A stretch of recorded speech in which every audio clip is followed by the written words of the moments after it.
The Hey Minnesota everyone, Vikings I'm working to hit organization 2,000 finds itself at a subscribers, and I need your crossroads help that to nobody get saw there. coming. If you Caught enjoy in a the content, whirlwind of please front hit office that drama and subscribe quarterback button controversy right now. that has the entire fan base wondering what direction this franchise is actually heading. With the NFL draft approaching and critical decisions looming, the timing of recent developments couldn't be more chaotic or consequential for a team desperate to escape years of playoff disappointment. The bombshell news hit the Vikings community like a freight train when general manager Kwesi Adofo-Mensah was abruptly fired, and the circumstances surrounding his dismissal have left fans scratching their heads. The timing wasn't just awkward, it was borderline bizarre. Adofo-Mensah was literally on the ground at the Senior Bowl, doing the fundamental work of a general manager by scouting prospects and evaluating talent for the upcoming draft. Then, without warning, ownership pulled the plug. The optics are terrible. You had your GM actively working to improve the roster, notebook in hand, eyes on the next generation of Vikings players, and management chose that exact moment to show him the door. It sends a confusing message not just to fans, but to everyone watching how this organization operates. After the crushing way the season ended, someone was inevitably going to face consequences. That's the brutal reality of professional football. When expectations aren't met and another promising year ends in disappointment, heads roll. That's business. But there's a difference between making a necessary change and making that change in a way that creates additional chaos. The Vikings managed to accomplish the latter. Now the franchise finds itself navigating one of the most critical off-seasons in recent memory without a permanent general manager at the helm, which raises serious questions about organizational planning and decision-making at the highest levels. Stepping into the breach is Rob Brzezinski, who has been elevated to interim general manager. Brzezinski isn't some outsider brought in to steady the ship. He's been with the Vikings organization for years, working his way through various roles and absorbing institutional knowledge along the way. He knows the building, he knows the personnel, and he understands how things work in Minnesota. From that perspective, there's comfort and familiarity. Brzezinski won't be learning on the job about the organization itself. He can hit the ground running because he already knows the landscape. But here's the massive catch that has everyone concerned. He's only the interim GM, and ownership has made it clear they won't be hiring a permanent replacement until after the draft is completed. Think about that timeline for a moment. The Vikings are heading into arguably their most important draft in years, one that could define the next era of the franchise, and they're doing it without permanent leadership in the front office. Owner Mark Wilf has promised a thorough and comprehensive search for the next general manager, emphasizing the importance of getting this hire right. That's admirable in theory. Nobody wants a rushed decision that leads to another unsuccessful regime. But the counter-argument is equally compelling. If you're going to conduct a thorough search anyway, why not do it now? Why not get your guy in place before the draft so he can put his fingerprints on the most important roster-building event of the year? The backwards nature of this approach has left many wondering if there's a deeper strategy at play, or if this is simply poor planning masked as patience. What we do know about the search provides some insight into the direction ownership wants to take. According to Dianna Russini from The Athletic, a highly respected NFL insider with deep sources throughout the league, the Vikings are planning to pivot dramatically away from the analytics-heavy approach that characterized the Adofo-Mensah era. The new target profile is old school, someone with deep roots in traditional scouting, someone who built their career evaluating talent the conventional way, grinding through film, trusting their eyes, and relying on decades of football wisdom rather than spreadsheets and algorithms. It's a complete philosophical shift, a recognition that the previous approach, while modern and intellectually appealing, didn't produce the championship results everyone hoped for. The name generating the most buzz in connection with the Vikings' vacancy is George Paton, and it's a name that carries significant weight with longtime fans. Paton isn't some outsider the Vikings would be taking a flyer on. He's family, or at least he was. Paton spent 13 years in the Minnesota front office, from 2007 all the way through 2020, working his way up the organizational ladder from director of player personnel to assistant general manager. He was in the building during some of the more successful stretches of Vikings football in recent memory. He knows how the organization functions, he has relationships with ownership, and he understands the unique pressures and expectations that come with running a franchise in Minnesota. Since 2021, Paton has been the general manager of the Denver Broncos, giving him the top job experience that he never had in Minnesota. Mike Sando from The Athletic, another plugged-in reporter with excellent league sources, revealed something intriguing about Paton's situation. Despite being in Denver, Paton remains well regarded in Minnesota. There's mutual respect there, fond memories of his contributions, and an understanding of what he brings to the table. Perhaps even more significant is the contract situation. Paton has only 1 year remaining on his current deal with the Broncos. If Denver doesn't move quickly to extend him, he could realistically become available. either through his contract expiring or potentially even through a trade if the Broncos decide to go in a different direction themselves. The familiarity factor with Peyton is enormous. He wouldn't need months to understand the organization, the market, or the expectations. He could theoretically walk back into the building and start making impactful decisions immediately. But here's where the wait until after the draft strategy creates real risk. What happens if the Broncos recognize Peyton's value and extend his contract before the Vikings can even make a serious run at him? What happens if other teams with general manager vacancies move faster and scoop up the best available candidates while Minnesota is deliberately sitting on the sidelines?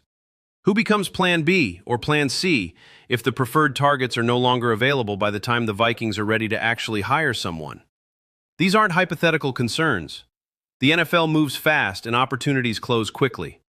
By choosing to wait, the Vikings are betting that the candidates they want will still be there when they're finally ready to pull the trigger. It's a calculated gamble, and if it backfires, the consequences could set the franchise back even further. The general manager situation, messy as it is, represents only half of the chaos currently swirling around the Vikings. While the front office drama plays out upstairs, an equally significant story has emerged regarding the most important position in football. CBS Sports recently published a trade proposal that has sent shockwaves through the fan base and reignited debates about the team's quarterback situation. The proposal centers on bringing back Kirk Cousins, the veteran quarterback the Vikings let walk away 2 years ago, and the mere suggestion has triggered intense reactions ranging from nostalgia to outright rejection. Kirk Cousins and the Minnesota Vikings share a complicated history. For 6 seasons, Cousins was the face of the franchise, a reliable, steady presence under center who put up impressive statistics but could never quite deliver in the biggest moments. When he left for Atlanta in free agency, signing a massive 4-year, $180 million contract with the Falcons, it felt like both sides were ready to move on. The Vikings wanted to get younger and more dynamic at quarterback. Cousins wanted a fresh start and one more big payday. It seemed like a clean break, the kind of mutual parting that allows both sides to pursue new directions without lingering bitterness. But now, barely 2 years later, his name is back in the Vikings conversation, and it's not just idle speculation. The situation in Atlanta has deteriorated rapidly for Cousins. The Falcons made a significant investment in drafting Michael Penix Jr. in the first round, and new head coach Kevin Stefanski, while not explicitly stating it in blunt terms, has made it abundantly clear through his actions and comments that Penix is the future of the franchise. That leaves Cousins, who signed that enormous contract just last year, as the odd man out in Atlanta. The financial implications of his deal made moving him seem nearly impossible last season, but the numbers have shifted. The contract structure is more manageable now, and the Falcons could realistically trade or release Cousins without completely crippling their salary cap. They're motivated to move on, which creates an opportunity for teams that might be interested. Garrett Podell from CBS Sports proposed that the Vikings could be that team, suggesting that bringing Cousins back to Minnesota might actually make sense under the current circumstances. The logic behind the proposal focuses on the idea of a veteran presence in the quarterback room, someone who could serve as either a high-level backup or potentially even a bridge starter while the Vikings' young quarterback continues his development. Podell drew a comparison to what the Carolina Panthers did with Bryce Young, benching the former #1 overall pick in favor of veteran Andy Dalton to give Young time to reset mentally and develop without the crushing pressure of starting before he was truly ready. The suggestion is that J.J. McCarthy might benefit from the same kind of breathing room, a chance to learn and grow without being thrown into the fire prematurely. J.J. McCarthy's journey to this point has been anything but smooth. The Vikings invested a first-round pick in the former Michigan quarterback, betting on his upside, leadership qualities, and winning pedigree. But McCarthy's NFL career got off to the worst possible start when a knee injury wiped out his entire rookie season. He didn't take a single meaningful snap. He didn't get any real game experience. He couldn't go through the normal developmental process that young quarterbacks need. Then, when he finally returned this past season, injuries struck again, costing him 7 more games. That's an enormous amount of missed development time for a young quarterback who needs reps, needs to see different defensive looks, and needs to go through the growing pains that every young player experiences. The reality is stark and undeniable. The Vikings simply haven't seen enough of J.J. McCarthy yet to know with any confidence whether he's the long-term answer at the most important position in sports. That uncertainty creates the opening for a Kirk Cousins reunion to even be considered. If the coaching staff and front office aren't completely convinced that McCarthy is ready to be the full-time starter, having a veteran like Cousins makes practical sense. Cousins knows how to operate an NFL offense. He's seen every defensive coverage imaginable. He won't make catastrophic mistakes that lose games. He represents stability and predictability. qualities that have value when you're unsure about your young quarterback's readiness. But there's another side to this equation that can't be ignored. Kirk Cousins in 2025 is not the same quarterback who left Minnesota. Father Time remains undefeated, and Cousins is now 36 years old, with visible decline in his game. Last season in Atlanta, Cousins threw for just 1,821 yards, with 10 touchdowns against 5 interceptions. Those numbers aren't terrible for a backup, but they're decidedly mediocre for someone who was supposed to be a franchise quarterback getting paid like an elite player. To be fair, Cousins did show flashes during Atlanta's brief 4-game winning streak, demonstrating that he's not completely finished. But let's be honest about what we'd be getting. This isn't 2019 Kirk Cousins, the version who could carry an offense for stretches and put up Pro Bowl caliber numbers. This is an aging veteran on the downside of his career, someone who can manage games but isn't going to elevate a team to championship contention through his play alone. The question Vikings fans must grapple with is whether bringing Cousins back represents sound strategy or an admission of failure. On one hand, if J.J. McCarthy genuinely isn't ready and the Vikings rush him onto the field before he's prepared, it could damage his confidence and development.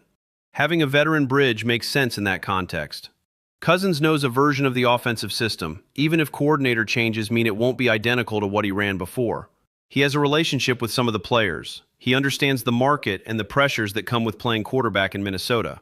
He's a safe option, the kind of veteran who won't lose you games, even if he's also not going to single-handedly win you a championship. But on the other hand, there's something deeply unsatisfying, almost defeatist, about running back to Kirk Cousins. The Vikings moved on from him specifically because they wanted to take a shot on youth and upside, to find a quarterback who could actually win the games that matter most. Bringing Cousins back feels like an admission that the organization isn't ready to commit to J.J. McCarthy, that they don't trust their own evaluation, that they're hedging their bets instead of being bold. It sends a message, whether intended or not, that screams uncertainty and lack of conviction. For a fan base that has watched this team make conservative, play-it-safe decisions for decades without ever reaching the ultimate goal, the idea of going backwards is particularly frustrating. There are also practical considerations beyond the emotional and philosophical debates. What would the Vikings actually have to give up to acquire Cousins in a trade? Atlanta is motivated to move on, which means they're not going to demand a king's ransom. Cousins probably wouldn't cost more than a late-round draft pick, maybe a conditional selection based on playing time. The Falcons just want to clear the roster spot and move forward with Penix without the distraction of an expensive veteran sitting on the bench. But even a small draft pick matters when you're trying to build a roster, and there's the question of how much of Cousins' contract the Vikings would need to absorb. Would they restructure the deal? Would Atlanta eat some of the money? These details matter enormously when you're operating under a salary cap. The bigger question is whether acquiring Cousins actually makes the Vikings better or simply delays the inevitable. If J.J. McCarthy is the future, shouldn't the organization be doing everything possible to accelerate his development, rather than creating a situation where he's looking over his shoulder at a familiar veteran? Young quarterbacks need support, but they also need opportunity. They need to play through mistakes, to learn from bad decisions in real time, to develop the kind of mental toughness that only comes from actual game experience. Bringing in Cousins could theoretically stunt that growth by creating a safety net that's too comfortable, that makes it too easy to pull the young guy at the first sign of struggle. These two storylines, the general manager search and the Kirk Cousins trade proposal, are more connected than they might initially appear. They represent fundamentally different visions for what the Minnesota Vikings are trying to be. The search for a general manager with a traditional scouting background, someone like George Paton who built his career on old-school player evaluation, suggests an organization trying to build a sustainable foundation for long-term success. It's about patience, about trusting the process, about making smart decisions that might not pay off immediately, but create sustained excellence over time. That's a forward-looking philosophy, one focused on the future rather than the present. But the Kirk Cousins trade proposal represents the exact opposite approach. It's short-term thinking, a play-it-safe move designed to provide stability right now without much regard for what it means for the future. It's the kind of decision desperate teams make when they're trying to win immediately, when they're not confident in their long-term plan, when they're willing to sacrifice tomorrow for a slightly better today. And that's what makes this moment in Vikings history so fascinating and so confusing. What exactly is this franchise? Are they a team committed to building the right way with a new general manager, a young quarterback, and a coherent long-term vision? Or are they a team so uncertain about their current situation that they're willing to bring back a 36-year-old Kirk Cousins because they don't trust the young player they spent a first-round pick on? Those are two fundamentally incompatible paths. You can't genuinely commit to both. You can't say you're building for the future while simultaneously making moves that scream desperation and short-term thinking. You can't preach patience and development while creating quarterback controversies and safety nets that undermine your young players' confidence. Eventually, the organization has to pick a lane and commit to it fully, because trying to split the difference between competing philosophies is exactly how teams end up in perpetual mediocrity, never bad enough to get premium draft picks, but never good enough to seriously compete for championships. The Vikings have been stuck in that frustrating middle ground for far too long. They've been competitive enough to win games and make the playoffs occasionally, which creates the illusion of progress and prevents a full teardown. But they've also fallen short in the moments that actually matter, watching other teams celebrate conference championships and Super Bowl victories while Minnesota remains on the outside looking in. At some point, real commitment is required, real conviction, a willingness to make bold decisions and stick with them even when things get uncomfortable. If J.J. McCarthy is genuinely the future of this franchise, then the organization needs to commit to him fully. That means giving him the resources, the coaching, the offensive line protection, and the skill position weapons he needs to succeed. It means being patient through the inevitable growing pains, while also maintaining high standards and expectations. It means not creating unnecessary quarterback controversies by bringing in veterans who could easily become distractions. Young quarterbacks develop best when they have clarity about their role, when they know the organization believes in them, when they're given room to make mistakes and learn from them without constantly looking over their shoulder. If the Vikings decide to pursue Kirk Cousins, they need to be honest about what that decision represents. It's not about building for the future. It's about trying to squeeze one more year of competitiveness out of a roster that might have a brief window before it needs to be rebuilt anyway. There's nothing inherently wrong with that approach if everyone is clear-eyed about what it is, but it requires acknowledging that you're sacrificing long-term development for short-term stability. It means accepting that you're not actually committed to J.J. McCarthy as the answer, that you're hedging your bets and keeping your options open. The same logic applies to the general manager search.